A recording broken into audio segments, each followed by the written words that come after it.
começou a codificação da doutrina, quando alguém convidou Kardec para ir fazer as observações das experiências lá das mesas girantes, ele ficava observando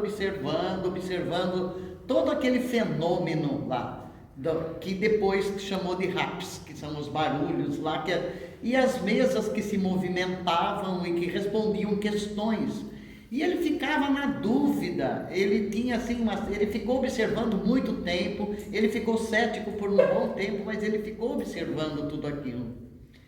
E ele, no momento, ele falou, não é possível que uma matéria inerte responda a questões que as pessoas estão perguntando e responda a questões até que as pessoas do público, os médiums, estão pensando. Então, ele falou, tem que ter um elemento inteligente por detrás desse fenômeno. E a partir daí, ele escreve um conceito do Espiritismo, que aí, o que era aquilo? O que era aquele elemento inteligente? Era o espírito de um desencarnado que estava ali movimentando aquela matéria inerte. Então, era um espírito que estava atuando na matéria. Então ele colocou espiritismo, né? Como a pessoa fala, ele é um atleta quando está parado, mas quando ele está em movimento, ele está fazendo um atletismo, né? Então é nesse sentido, espírito em ação. Aí ele escreve um conceito, ele dá um conceito que ele diz assim, que o espiritismo é uma ciência de observação e uma doutrina filosófica. Aí ficou aquele conceito. Aí ele ia para casa, ele escrevia, e ele achava que estava faltando alguma coisa.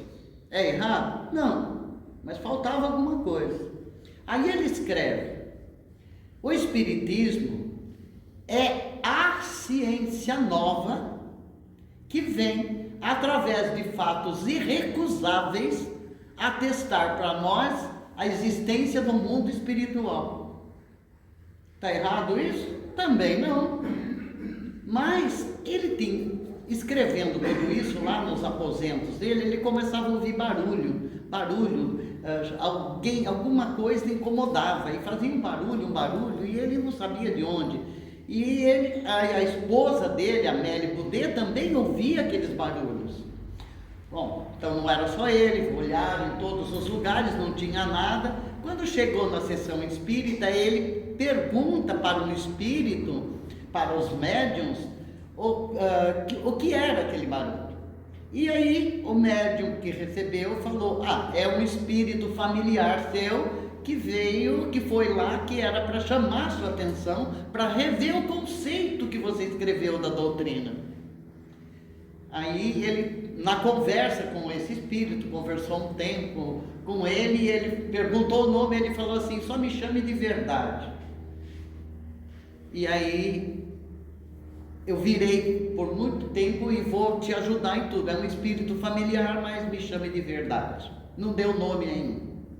Bom, aí ele volta para casa, começa a pesquisar e aprofundar. Aí ele coloca um outro conceito da doutrina.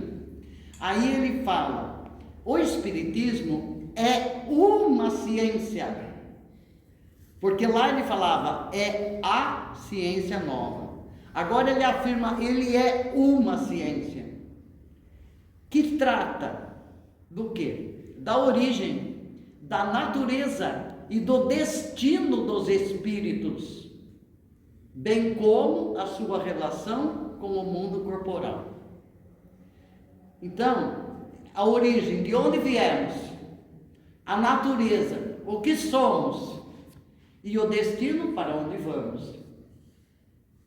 E a relação desses espíritos desencarnados com o mundo corporal, através da mediunidade. Então o conceito ficou completo. E esses conceitos, essas histórias todas estão nesse livro, O que é o Espiritismo, porque foi por causa disso que ele escreveu, que o Edson acabou de divulgar aqui, que eles estão estudando na quarta-feira, né? Com a Fernanda. Então, esse livro é muito bom, é um livrinho que a pessoa olha assim e fala o que é o Espiritismo, mas ele contém coisas tão profundas e que nós precisamos analisar, estudar essas coisas. Então, o Espiritismo, aí ele afirma, é uma ciência que trata da origem, natureza e destino dos espíritos, bem como a sua relação com o mundo corporal, através da mediunidade, essa relação. Então, de onde viemos para o que somos, né? Corpo físico, perispírito e espírito, e para onde vamos depois do desencarne. E afirmando que agora que é uma ciência.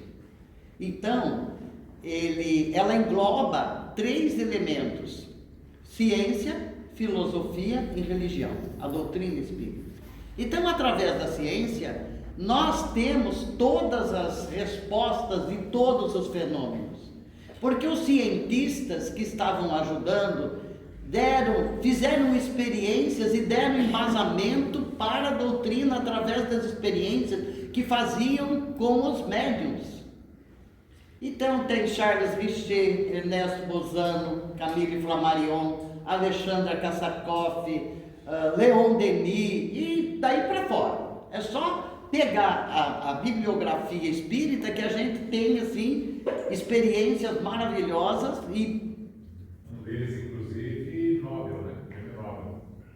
Não lembro qual deles, mas um ganhou um prêmio Nobel. Ele era estudioso do espiritismo também, um desses fenômenos. Então, se a gente pegar as experiências do Charles Richer, que ele pesou o perispírito. Então, eles fizeram uma experiência já com a Kate Margaret, as 2 médiums que lá em Hydesville começaram a ouvir, que começou mesmo o fenômeno se manifestar.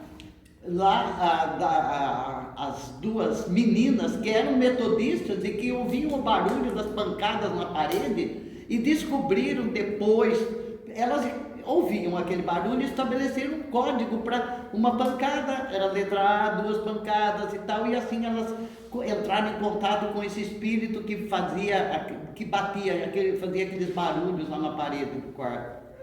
E aí, futuramente, foi 50 e tantos anos depois, ele falou, né? Ele chamava Charles Rosman, e ele era um vendedor de quinquilharias, e ele foi vender coisas naquela casa, que antigamente era, acho que um hotel, uma pensão, alguma coisa, e alguém roubou todas as coisas dele, ele foi assassinado e foi enterrado na parede da casa, e futuramente, abrindo aquela parede, acharam a alçada dele. E ele então, para mostrar, né, que o espírito não morre, e essas meninas foram as 2 que começaram a ouvir e tal, porque eram metodistas e deu muito problema, muitas coisas. Então as experiências dos cientistas, fazendo experiências com a Kate e com a Margaret, são experiências fantásticas. É só pegar os livros de cada um e ver e entender como eles faziam essas experiências científicas. Ao ponto de ele estar com tinha a Eusápia Paladino, que era uma outra médium que era muito famosa, e ela ficou num lugar, numa cidade longe, e eles abriram para fazer a experiência da telepatia, não só da mediunidade, porque quando você se contacta com um espírito desencarnado é mediunidade, quando você entra em sintonia com outro encarnado e conversa e entende e passa a mensagem para ele é telepatia. Então ele fez um tratado de metapsíquica subjetiva, colocando todos os fenômenos porque a ciência acadêmica não ia aceitar falando que era fenômeno mediúnico. Então ele faz esse tratado de metapsíquica subjetiva, mas os fenômenos são os mesmos com outro nome, simplesmente.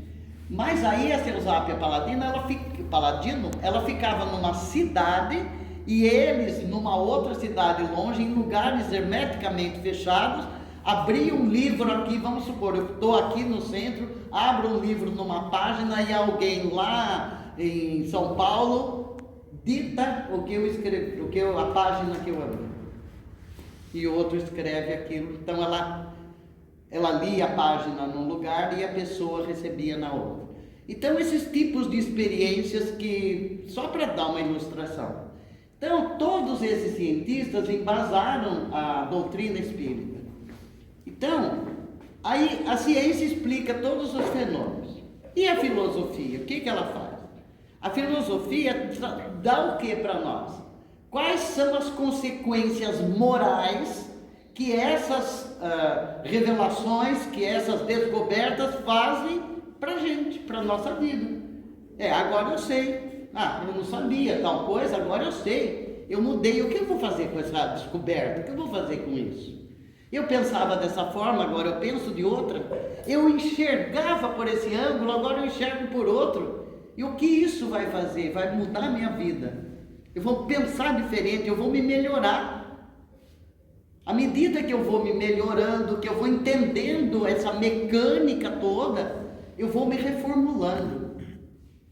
E aí, como a maior parte dos conceitos tem sempre uma mensagem de elevação, eu vou me reformulando intimamente. Então é esse o sentido religioso, apesar de nunca ninguém ter falado que o Espiritismo é uma religião, mas ele tem um sentido religioso porque ele está baseado no Evangelho.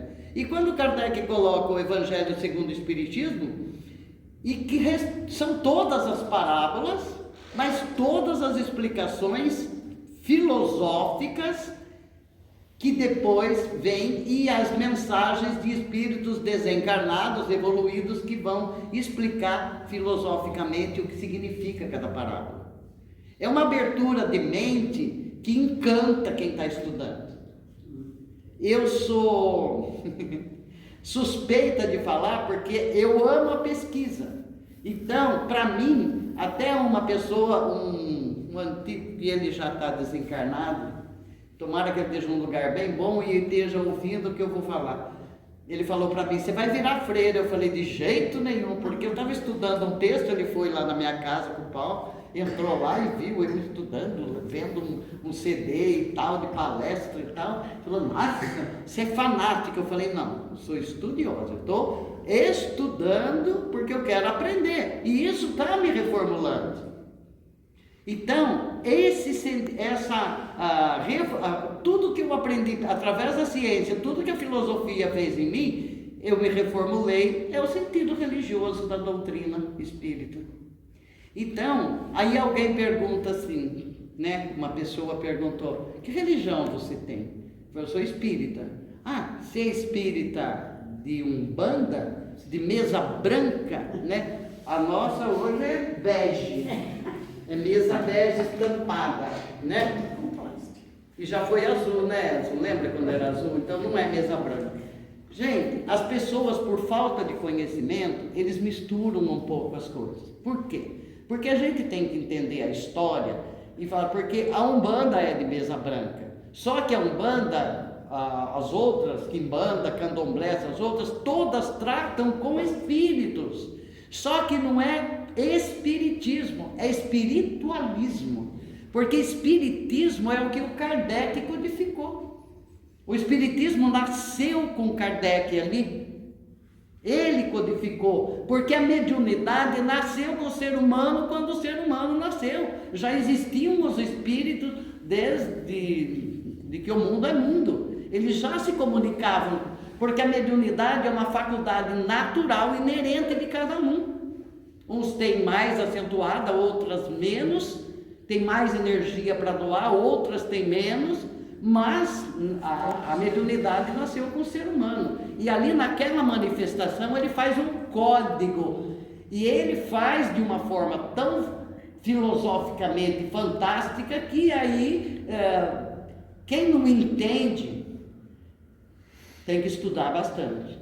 Porque aí eu tenho uma questão para responder. Pega o livro dos Espíritos, não tem uma, nem 10, nem 100, são 1019 perguntas. 1019. Responde tudo o que quer saber, das questões que você tem. Depois tem o dos médiuns, tem o Evangelho, tem o céu e o inferno, tem a Gênese. é um complexo de coisas que um vai ajudando o outro. Então você vai entendendo tudo aquilo.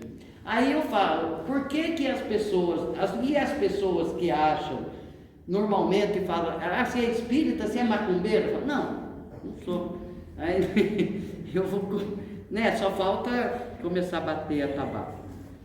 O que acontece? A gente tem que estudar um pouco a história para entender que, como as pessoas, os seres humanos já têm a mediunidade aflorada dentro dela, esses escravos que vieram da África para o Brasil, eles recebiam os seus orixás, os seus guias lá na África, e eles já tinham os seus rituais lá. Aí eles vêm para o Brasil e vêm trabalhar na lavoura. Depois eles vão levar os seus senhores na missa, nas liteiras, e ficam lá fora no pátio assistindo. Aí ele vê um altar branco, grande, que é uma mesa com uma toalha branca. Aí ele vê um monte de vela acesa em cima. Aí ele vê o padre balançando o turíbulo com incenso. Os padres, num domingo está de roupa vermelha, no outro está de azul, no outro está de roxo e verde, ou não é, até hoje assim. Eles ajuntaram todos os santos, né? Todas as imagens, eles pegaram todas as tradições deles e ajuntaram com os rituais que eles viram na igreja, porque para eles aquilo era o certo. Seus patrões estavam lá rezando e tudo, então vamos, né? Então, e onde eles iam se reunir? No terreiro do café. E eles batiam os atabaques, que eram, porque chamam Umbanda, porque aqueles atabaques eram feitos de uma madeira que a árvore chama Umbanda. Então, é um terreiro de Umbanda, mas o fenômeno é o mesmo, só que eles foram adicionando rituais. E a roupa branca, pegavam a sacaria que os donos da fazenda não iam usar, davam para eles, faziam as roupas deles, a saia comprida das mulheres, ela punha aquele turbante na cabeça porque ia trabalhar no café e queimava de sol, elas iam se proteger do sol. Então e aí vieram outras levas de imigrantes de outros países na época, e aí foram introduzindo uma série de coisas nas religiões, cada um com as suas tradições. Então foi misturando muita coisa. Então, é só estudar um pouco da história que a gente entende determinadas coisas. Então, espiritismo é a doutrina de Kardec. As outras são espiritualismo. Até porque o termo foi cunhado por ele. Espiritismo, espírito, tudo isso são conceitos introduzidos por ele. Por Kardec. Então, o espiritismo dele, agora, que já é fato, né, popularmente falando, você vai em qualquer terreiro e tal, centro espírita, acabou por não ser das coisas. Não fala centro espiritualista, acabou. Não, eles falam centro espírita. Então alguém pensa, se é espírita de Umbanda, você faz macumba e tal, né? Uma vez uma pessoa veio pedir para mim ver se podia resolver o problema que o gato de alguém da família caiu, não sei de que andar do prédio, e morreu. E eu falei, você quer o quê? Que eu faça um trabalho aqui para o gato ressuscitar? É isso que você veio fazer aqui no centro? Eu chamei de ignorante, porque não é possível, gente. O que é isso? Sabe? Então, a falta de conhecimento das pessoas que faz com que elas misturem as coisas, né? Misturem. Mas o espiritismo, o kardecismo, ou espiritismo ou kardecismo, então aí é preferível falar, eu sou kardecista, né? Porque aí você fala, eu sou kardecista, falar, então não é de Umbanda.